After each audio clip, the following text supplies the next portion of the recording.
This episode is brought to you by the Kirtland Partnership Committee. For 30 years, they've been dedicated to supporting, growing, and preserving the Kirtland National Security Complex. They work tirelessly to enhance military readiness, foster community partnerships, improve quality of life, and promote economic development right here in New Mexico. Join their mission to ensure that Kirtland remains a cornerstone of national security and a key provider of quality jobs and investment for all of Greater Albuquerque. Together, we can make a powerful impact. Kirtland Partnership Committee, proudly shaping the future of our national security for 30 years. The Albuquerque Police Department has released statistics for 2024 homicides. To break down the numbers, I'm joined by Albuquerque Journal crime beat reporters Matthew Risen and Gregory Hasman. And the Albuquerque Public Schools Board of Education has approved updated graduation requirements. Education reporter Kevin Opsahl stops by to explain what students and parents can expect. And the New Mexico state record for the most three-pointers made in a single high school basketball game has been broken. Journal Prep sports editor James Yodice stops by the show to explain the story behind the record breaking. It's Friday, January 17th, 2025. I'm Gino Gutierrez, and I'll have more on those stories, plus a look at the Journal's other headlines and Albuquerque's weather forecast coming up on the leading news.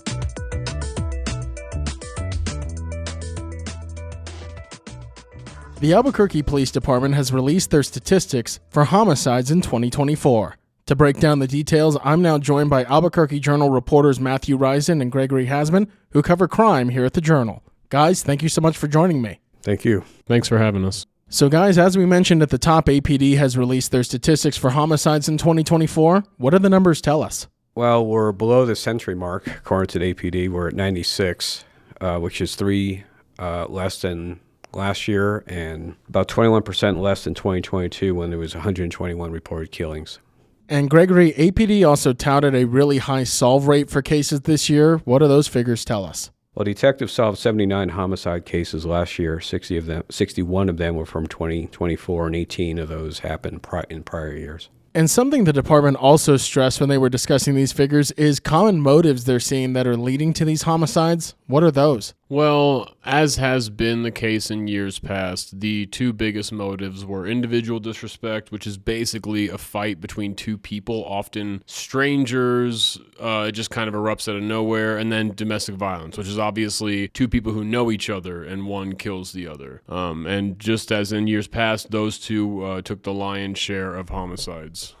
And one of the more interesting part of the report that APD released today, guys, was gun acquisitions through apps. They've noted a disturbing trend of weapons being acquired through apps like Telegram, which are linked to homicides. How exactly is that working? Their PD's concern is that people are acquiring it, trading or selling it on there, and in some cases, the weapons acquired on there had led to homicides in the city. Yeah, and I mean also they've been concerned about the youth using Telegram. Telegram, social media, is most often used and most easily used by the youth, and so these guns being trafficked over social media makes them that much more accessible to younger people, which is a big concern for APD.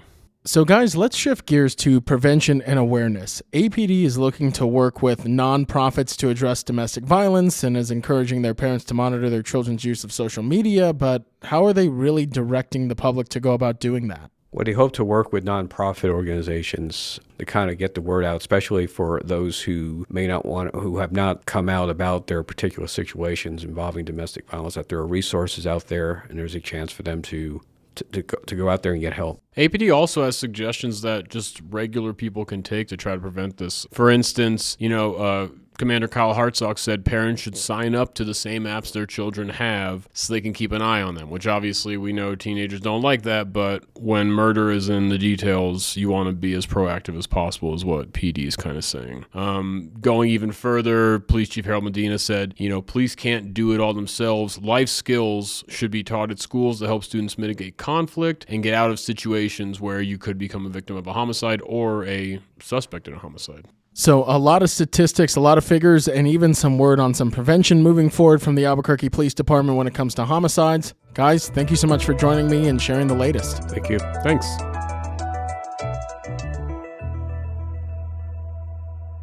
The Albuquerque Public Schools Board of Education has approved new graduation requirements that will affect the class of 2029. But what exactly are these new requirements? For that answer, we now turn to Journal education reporter Kevin Opsahl, who's been following the story. Kevin, what are the new requirements?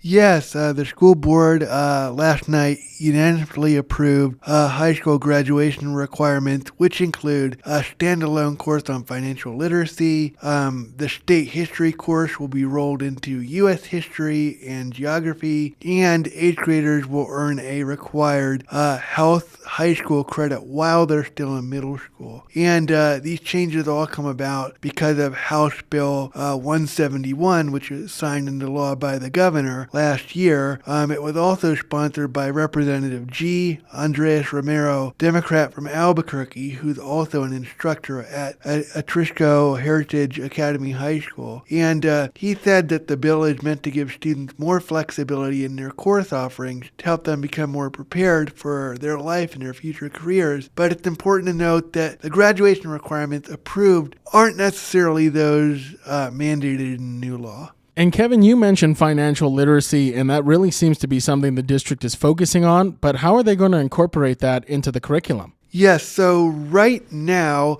financial literacy is being offered in APS, but it's done in other classes like economics and even social studies. But come next school year, and these changes apply to 9th graders and beyond, that they will be offered a 1-semester standalone class on financial literacy. It's important to note that HB 171 gave the local school boards the ability to select 2 credits for the graduation requirements, and half of one of those credits, the board decided last night to count it towards this financial literacy course. I spoke to one instructor at E-Academy, and he believes this is a fantastic idea, and it's long overdue. And Kevin, one of the terms that the APS Board of Education used is wanting to provide their students with pathways of flexibility, but what does that exactly mean? Well, this strikes at the heart of what Representative Romero was trying to do when he introduced HB 171.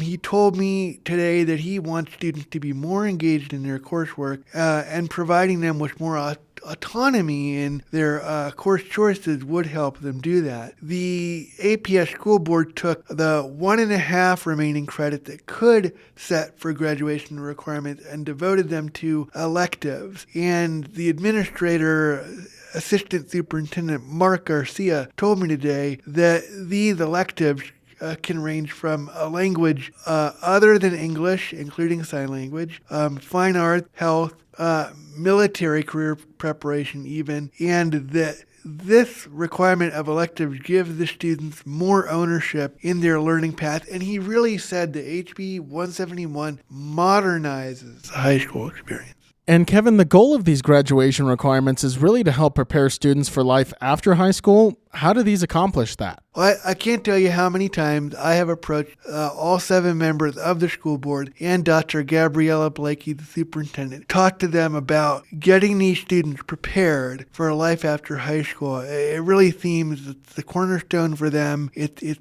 their passion, and, dealing with money, they're going to have a relationship with money every single day of their lives, paying for food, groceries, doing their taxes. As far as electives, they might not be doing art every day, but they're probably going to have to know another language other than English because, as we know, Albuquerque has a lot of Hispanic families. So these requirements are going to run the gauntlet and definitely, I think, prepare these students for a life after high school. So new graduation requirements for APS high school students will go into effect next year. Albuquerque Journal reporter Kevin Opsahl with the latest. Thank you so much, Kevin. Thank you, Gino.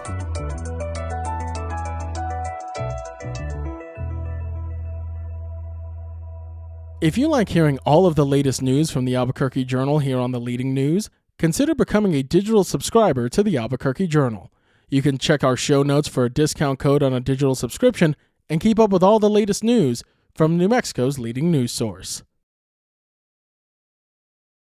In 8 days at the beginning of January, the state's basketball three-point record in a single game was both tied and broken. With more on this story, I'm now joined by Albuquerque Journal Prep Sports editor James Yodice. James, thank you so much for joining me. My pleasure, my pleasure. So James, while the idea of a three-point record in a single game being broken may seem like a simple story on the outside, it's really anything but. There's a lot of common threads and a lot of underlying stories here. Can you tell us a little bit about it? Yeah, so I wrote a story that appeared Thursday morning in the Journal about a kid named Pablo Romero, who was a freshman at Springer High School. And for those who don't know, Springer is along the I-25 corridor, just maybe half an hour south of Breton. So Springer is a very small school. They had a kid named Pablo Romero last Saturday, January 11th, who made 16 three-pointers in a single game. That is a single game state record, which in and of itself is a fantastic story. For a kid that young to go out and make 16 threes in a game is phenomenal. But there were so many other interesting elements to the story. The first of them, and the most prominently, being that one of the two record holders that he surpassed happened to be his older brother, Esteban, who broke the record back in 2016. He made 15 in a single game. So his younger brother comes along and breaks the record last Saturday. But there was another interesting element to it as well. There was another kid, and I wrote about him in my story as well, named Jet Curtis, J-E-T-T, Jet Curtis, who plays at Texaco High School out near Clovis on the Eastern Plains. Texaco is almost right on the New Mexico-Texas border.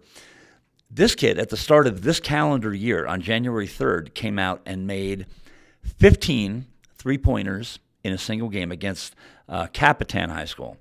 The 15 had tied the record, which, as I mentioned, had been in existence since January of 2016. So the kid from Texaco comes out, makes 15 threes, ties the record, fantastic achievement, and then literally 8 days later, this freshman from Springer comes out and makes 16, not only surpassing his brother, but surpassing this poor kid from Texaco who only got to share the record for 8 days.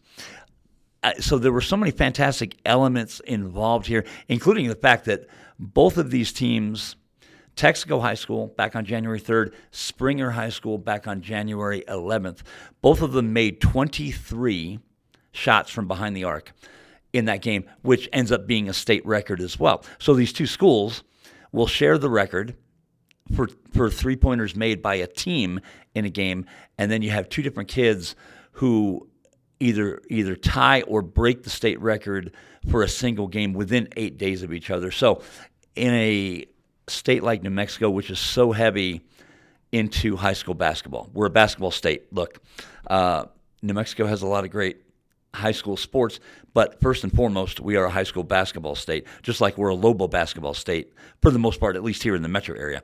To have that kind of three-point activity from two separate kids in two separate communities so close together, I just thought it just made for such a fantastic story. So I got to interview the kid from Springer, the freshman. I interviewed his older brother, who admitted it was a little bit sad and bittersweet, to use his words, to see his younger brother come along and break his record. And I also interviewed the kid from Texaco, Jet Curtis, who, like I said, got to share the record for 8 days, which I feel so bad for this kid. He didn't even get a chance to share it for the rest of the season. So I was able to include all these elements into the story, and it turned out to be a really fascinating thing to work on. And James, Pablo Romero breaking this record is unbelievable in of itself, but he did it while scoring 48 points and obliterating his previous career high in a game, which was 23. So the kid was putting on a show while he was breaking the record. Yeah, I found that interesting, and I asked him also, how many three-pointers had you made in a game, like the most you ever made in a game? And he said 7. So he more than doubles his previous career point output from 23 to 48, and he said he was really bummed he didn't get to 50. And he also more than doubled his previous single-game three-point output from 7 to 16. And I should mention, too, I looked at the video, the last 2 three-pointers he made occurred in the last 20 seconds of the game, in a game that they were ahead by like 55 points. They clearly wanted him to get the record. I think the record-breaking one happened with about 8.5 seconds left. So I think maybe not everybody would be happy about the way a school goes about doing that, leaving a kid out there for an entire game in a game where you're winning by 55, 60 points, and you're just going for an individual record. But I think in this case, I'm okay with it. Look, how many chances would a kid have to chase a record like this? And three-point shooting has become so prevalent in the NBA and in the college game, and it's filtered down to high schools too. So, the kid had a chance to break it. They got him the ball. He had a hot hand.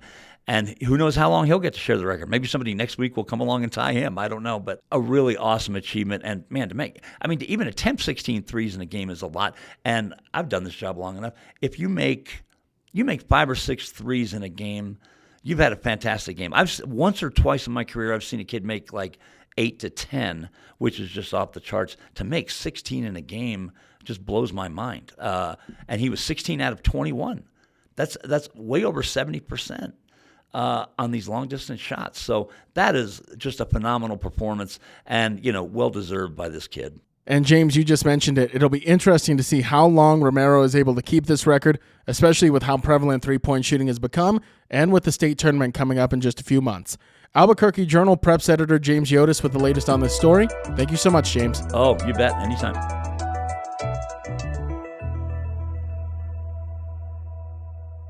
In other headlines from the newsroom, the New Mexico Supreme Court has upheld state regulators' community solar rules, rejecting utility companies' attempts to change how customers are billed. The court ruled that the Public Regulation Commission's guidelines, which prevent utilities from charging transmission costs to community solar users, are lawful and reasonable. The decision affirms the Community Solar Act's goal of expanding solar access without requiring rooftop installations, ensuring New Mexicans, small businesses, and nonprofits can benefit from shared solar energy.